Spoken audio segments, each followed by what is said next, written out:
edição vamos falar um pouco sobre o ensino de ângulos e de semelhança de triângulos na educação básica. A nossa reportagem irá trazer as maiores dificuldades encontradas pelos estudantes.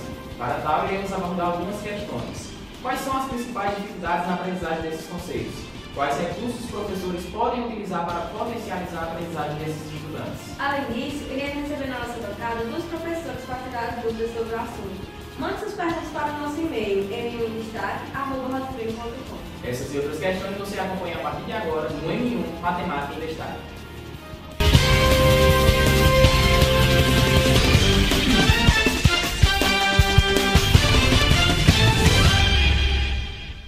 Abrimos nossa edição falando sobre o ensino de ângulos na educação básica, um conteúdo que é de suma importância para os estudantes, no qual deve ser bem trabalhado em sala de aula. O nosso repórter José Anderson e o cinegrafista João Adolfo foram visitar uma escola particular no centro de Petrolina. Irão trazer todas essas informações. Acompanhe na reportagem. De acordo com os parâmetros para a educação básica do estado de Pernambuco, o ensino de ângulos inicia-se no 7º ano dos anos finais do ensino fundamental, no qual o estudante deve reconhecer ângulos complementares, suplementares e opostos pelo vértice. Posteriormente, no 8º ano, o estudante aprimora a compreensão de ângulos a partir das percepções entre as medidas dos ângulos formados pela interseção de duas retas, além de compreender as relações entre ângulos formados por retas paralelas cortadas por uma transversal. Bom, nós estamos aqui num colégio particular no centro de Petrolina e vamos entrevistar alguns alunos para saber sobre as suas principais dificuldades no conceito de ângulo. Estamos aqui com um aluno de 13 anos, está no 8º ano de ensino fundamental, o Éricles. Primeiramente, queríamos agradecer a sua participação e saber quais são as suas principais dificuldades na compreensão do conceito de ângulo. Acredito que não só minha dificuldade nesse conceito, mas de todos nós alunos, né, que estamos no 8º ano,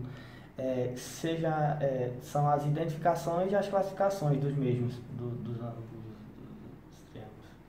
Ok, você acha que o professor poderia melhorar a sua forma de ensino para facilitar essa compreensão por parte dos alunos? Sim, acredito que o professor pode sim melhorar seu modo de ensino para ajudar o aluno. De que forma?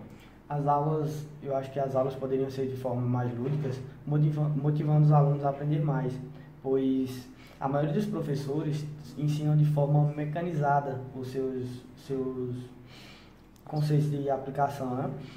E muitas vezes alguns alunos não aprendem da certa maneira que o professor está ensinando tal assunto, no caso do triângulo e dos ângulos do triângulo. Ok, Alex, muito obrigado, boa sorte nos estudos. Agora voltamos com você, Caio Noemi. Tá certo, José, muito obrigado pelas suas informações. É isso aí, minha gente, a gente vai para um rápido intervalo e na volta iremos trazer informações acerca do estudo de semelhanças de triângulos no ensino fundamental. E ainda nessa edição teremos aqui no nosso estúdio as professoras Beatriz Donato e Daniela Ogada, que irá especificar algumas dúvidas recorrentes a ângulos e semelhanças de triângulos. Não sai daí, o M1 em Destaque volta já.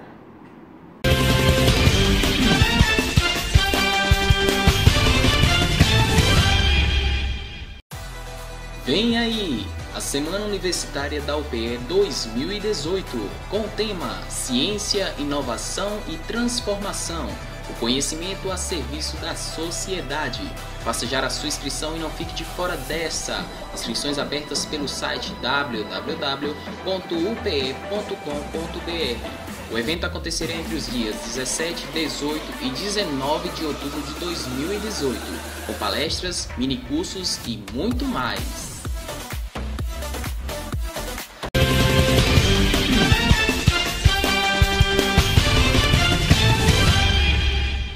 Estamos de volta e agora iremos continuar a nossa discussão sobre os assuntos matemáticos. Dessa vez, o tema será semelhança de triângulos, outro assunto que é de suma importância e que deve ser bem trabalhado nas escolas, para que no futuro os estudantes não se assustem diante da necessidade de resolver tais problemas.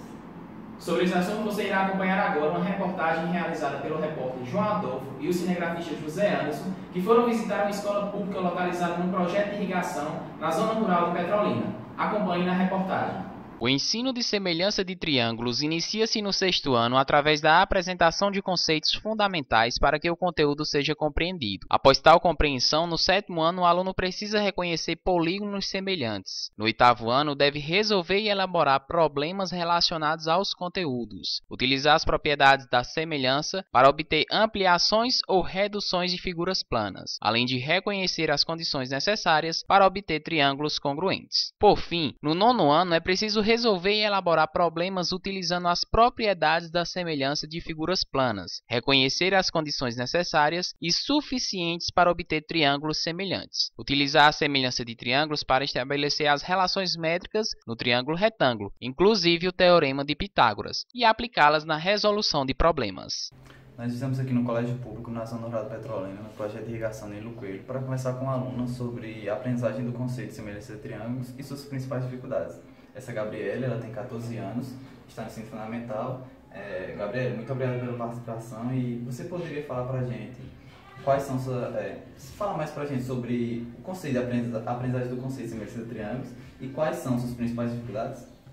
O assunto é bastante interessante e legal, mas muitas vezes tenho dificuldade na interpretação de que caso de congruência deve ser utilizado na questão. Você acredita que se o professor utilizar outras formas de ensino, além da exposição do assunto, facilitaria? Sim. Por quê? Porque cada um tem seu modo de aprender e um novo método de ensino seria útil para aqueles que ainda não encontraram seu modo de aprender. Para mim seria bom porque seria um jeito diferente de aprender o assunto. Ok, Gabriela, muito obrigado pela participação e agora voltamos ao estúdio com Noemi e Caio. Tá certo, João. Muito obrigada pelas suas informações. Pois é, minha gente, como vimos nas reportagens anteriores, as dificuldades são bem frequentes quando se trata desses dois assuntos nas escolas. A gente vai para um rápido intervalo e na volta as professoras Beatriz Nonato e Daniele Ogata estarão presentes aqui no nosso estúdio esclarecendo essas questões. Não sai daí, a gente volta já.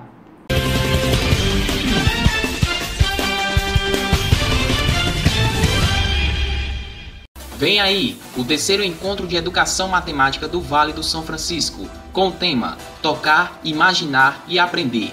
O diálogo entre o concreto e o abstrato no ensino de matemática. As inscrições estão abertas através do site www.enemavasf.wixsite.com. Será realizado entre os dias 7, 8 e 9 de novembro de 2018. Realização Colegiado de Matemática da UPE. Apoio SBEM Pernambuco, Profmat e Grupo de Pesquisa Estudos Matemáticos e Suas Tendências.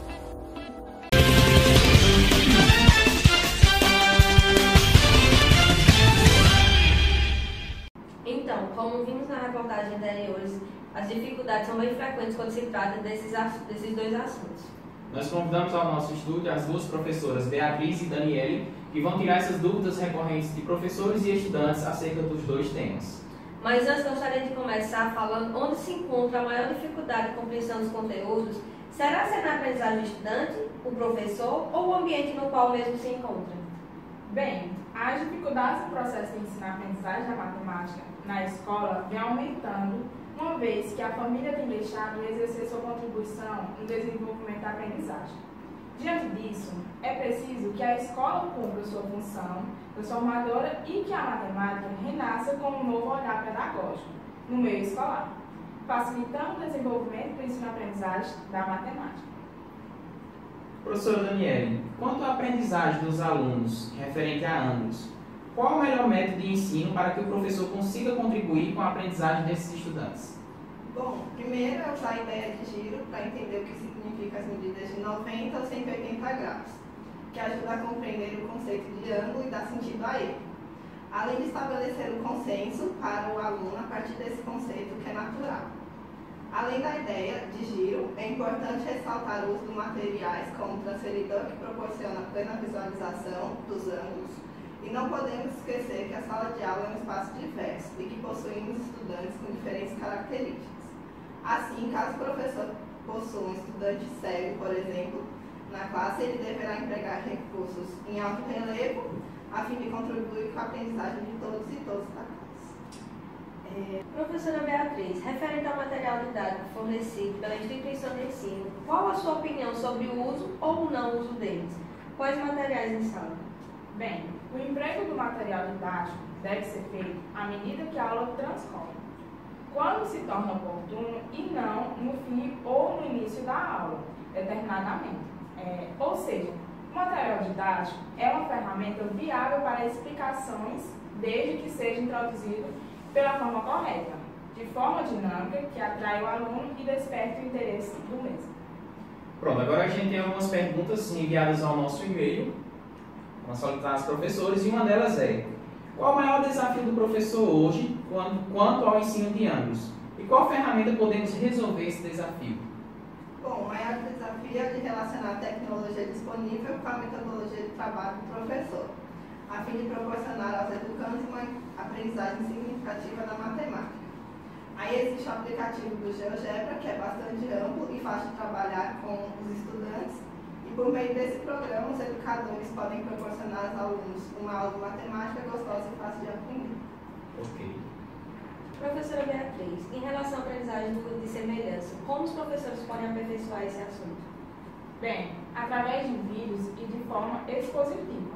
Além de realizar a experiência vitais de um leito em descobrir a altura da pirâmide, sendo realizadas através de uma abordagem histórica e pela construção de maquetes para o cálculo das alturas de suas pirâmides.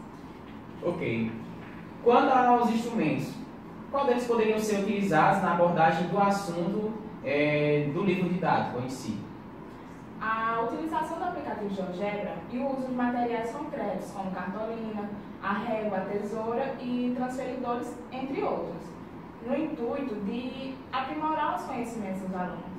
Professora Daniele, quais são os principais assuntos que nós, alunos, devemos compreender para não ter dificuldade na hora de aprender semelhança de triângulos? Bom, primeiro a noção de ângulos alternos, internos e externos, ângulos correspondentes, a soma dos ângulos internos do triângulo, o que são ângulos opostos pelo vértice, a proporcionalidade e a regra de 3 simples. Ótimo. Pois é, Beatriz e Daniela, infelizmente o nosso tempo acabou, mas desde já eu quero agradecer a presença e a participação de vocês. Com certeza vai ajudar muito esses estudantes e professores para que os mesmos consigam ter um bom rendimento em sala de aula. É isso, gente. O Enem está acabando. Queremos agradecer a você, nosso telespectador, que acompanhou esse nosso vídeo de reportagem tão importante e que irá contribuir muito para o ensino de matemática. Fique com Deus e até a próxima.